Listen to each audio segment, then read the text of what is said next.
Blaze कहती है, healing आई मेरी स्पेशल एबिलिटी जो मुझे लोगों के इंजरीज से एमिट होने वाले कलर के जरिए उनके इंजरीज के कारण पहचानने की पावर देती है, और इनमें से ब्लू कलर का मतलब होता है इनक्यूरेबल डिजीज। मेरी पिछली लाइफ में मैंने इसी एबिलिटी के जरिए एक प्रीस्टेस की डेथ को प्रेडिक्ट किया था, लेकिन जब मैंने उनको बताया तो सबको लगने लगा कि मेरी बॉडी को शैतानी शक्ति ने पजेस कर लिया है, जिसके चलते मुझे चैम्बर ऑफ रिपेंटेंस में बंद कर दिया। शुरुआत में मुझे प्रीस्टेस का अपमान करने के आरोप में कुछ ही दिनों के लिए कैद किया गया था, लेकिन जब वो आखिरकार वैसे ही मरी जैसे मैंने प्रेडिक्ट किया था तो मुझे चैम्बर ऑफ रिपेंटेंस में वापस घसीट लाया गया। मैं पूरे 2 सालों तक उसी चैम्बर में बंद रही, जिसकी वजह से मैंने अपनी सारी पावर्स खो दी। मेरी पास्ट लाइफ में मैंने अपनी पावर बिना वजह ही खो दिया था, लेकिन इस बार मैं ऐसा नहीं होने दूंगी। मैं इस बार किसी को अपनी हीलिंग आई के बारे में नहीं बताऊंगी। फिर वो प्रीस्टेस कहती है, सिस्टर ब्लेज चुपचाप शांति से अपने स्क्रिप्चर्स कॉपी करो जैसे सिस्टर डायना ने किया है। ये बड़ी ताज्जुब की बात है कि वो तुमसे कितनी डिफरेंट है। ये बोलकर वो प्रीस्टेस वहाँ से चली जाती है। उस प्रीस्टेस के जाते ही ब्लेज मुंह फुला के कहती है, तुम्हें मुझे बताने की जरूरत नहीं है, मैं पहले से ही स्क्रिप्चर्स कॉपी करने वाली थी। वो सोचती है डायना हमेशा से ही अच्छी बच्ची थी, जबकि मैं हर चीज में रिबेल करती थी। क्योंकि हम दोनों सेंट बनने के कैंडिडेट्स थे, लोग हमें लगातार एक दूसरे से कंपेयर करते थे। उस टाइम पे मुझे इस बात से इतनी नफरत थी कि मैं जानबूझकर बुरा बिहेव करती थी, पर बाद में मुझे ये एहसास हुआ मेरे इसी बुरे व्यवहार की वजह से नोबल फैमिलीज ने मुझे सपोर्ट करने में डिले कर दिया, जिसकी वजह से मैं इस ऑर्फनेज से बाहर नहीं निकल पाई और आखिर में अपनी सारी पावर्स भी खो दी। अगर मेरी पास्ट लाइफ में मैंने डायना की तरह अच्छी बच्ची बनने का नाटक कर लिया होता तो मैं इस जगह से निकल चुकी होती, लेकिन मेरी घमंड की वजह से मैंने ऐसा नहीं किया, भले ही मेरी घमंड ने ही मुझे मार ही क्यों नहीं डाला। ब्लेज कहती है, अगर डायना की तरह बनना ही इस ऑर्फनेज से निकलने का रास्ता है तो मैं इसे परफेक्टली करूंगी। फिर ब्लेज अपने स्क्रिप्चर्स खोलते हुए कहती है, मेरी पास्ट लाइफ में मैं हमेशा स्क्रिप्चर्स इवैल्यूएशन में फेल होती थी क्योंकि मुझे ठीक से पढ़ना या लिखना नहीं आता था,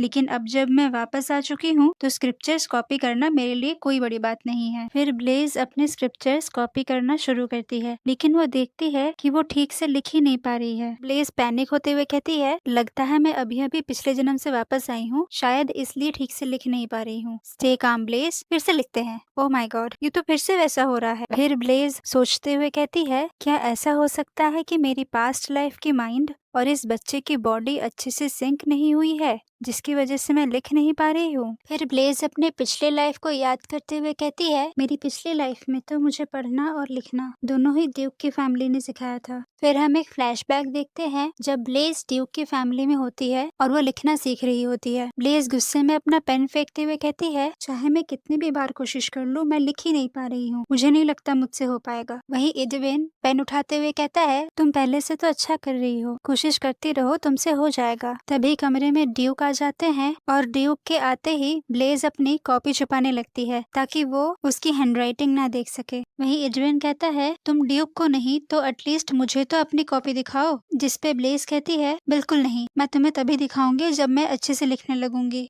फिर एडविन कहता है, अगर तुम ड्यूक को अपनी कॉपी दिखाओगी तो वो तुम पर बहुत प्राउड फील करेंगे, जिसपे ब्लेज थोड़ा हेजिटेट करती है, लेकिन फिर वो ड्यूक के पास जाती है और कहती है, ड्यूक ये मेरी राइटिंग है, क्या आप देख सकते हैं मैंने अच्छे से लिखा है या नहीं। जिसपे ड्यूक राइटिंग देखने के बाद कहते हैं, तुमने तो बहुत अच्छा किया है। जिसपे ब्लेज कहती है, झूठ मत बोलिए, कोई भी देख सकता है मेरी राइटिंग कितनी खराब है। जिसपे ड्यूक कहते हैं, लेकिन ये शुरू शुरू में तो सबके साथ होता है, अगर तुम ऐसे ही प्रैक्टिस करती रहोगी तो तुम और भी अच्छे से लिख पाओगी। फिर ब्लेज नरेट करते हुए कहती है, मैं डायना के सामने अपनी इंफीरियोरिटी कॉम्प्लेक्स को लेकर सिर्फ नफरत और कड़वाहट से भरी हुई थी, लेकिन फिर भी ड्यूक की फैमिली ने हमेशा मेरा इंतजार किया। उनके इसी पेशेंस की वजह से मैंने भी उन्हें फैमिली की तरह अपना लिया।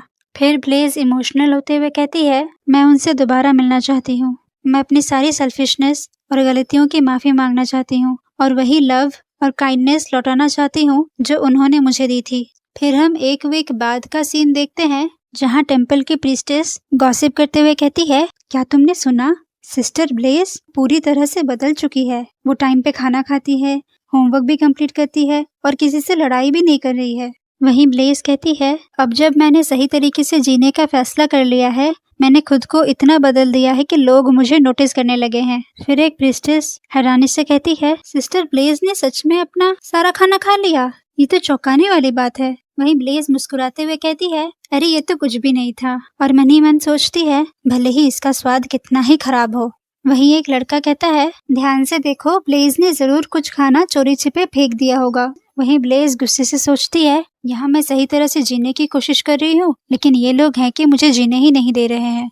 ब्लेज को ऐसे गुस्से में देखकर वो लड़का डर जाता है, लेकिन वो प्रीस्टेस कहती है, सिस्टर ब्लेज, तुम एक सिस्टर हो, तुम अपने दोस्तों से नहीं लड़ सकते। फिर ब्लेज तुरंत अपना एक्सप्रेशन चेंज कर देती है और मासूम सी मुस्कान देते हुए कहती है, आपने खुद देखा ना, मैंने कुछ भी खाना नहीं फेंका और सारा खाना खा लिया था। ब्लेज के बिहेवियर में ऐसे बदलाव देखकर वो प्रीस्टेस और वो लड़का डिसबिलीफ और शॉक में ब्लेज को देखने लगते हैं। वहीं ब्लेज मुस्कुराते हुए सोचती है, अगर मैं ऐसे ही अच्छा बिहेव करती रही तो मैं ड्यूक की फैमिली से दोबारा मिलने से पहले अच्छी तरह से तैयार हो जाऊंगी और उनके साथ भी अच्छे से बिहेव कर पाऊंगी। तभी एक प्रीस्टेस दौड़ते हुए ब्लेज के पास आती है और उसे एक ड्रेस देते हुए कहती है, जल्दी से ये ड्रेस पहन के आओ, तुमसे एक इम्पोर्टेंट गेस्ट मिलने आए हैं। ब्लेज हैरानी से उस ड्रेस को देखते हुए सोचती है, ये ड्रेस तो सिर्फ नोबल से मिलने के लिए होती है, पर मुझसे कोई क्यों मिलने आएगा। इसके बाद वो ड्रेस चेंज करके प्रीस्टेस के साथ जाती है, पर वो मन ही मन सोच रही होती है, मैं पहली बार ड्यूक कैलोस से 7 साल की उम्र में मिली थी,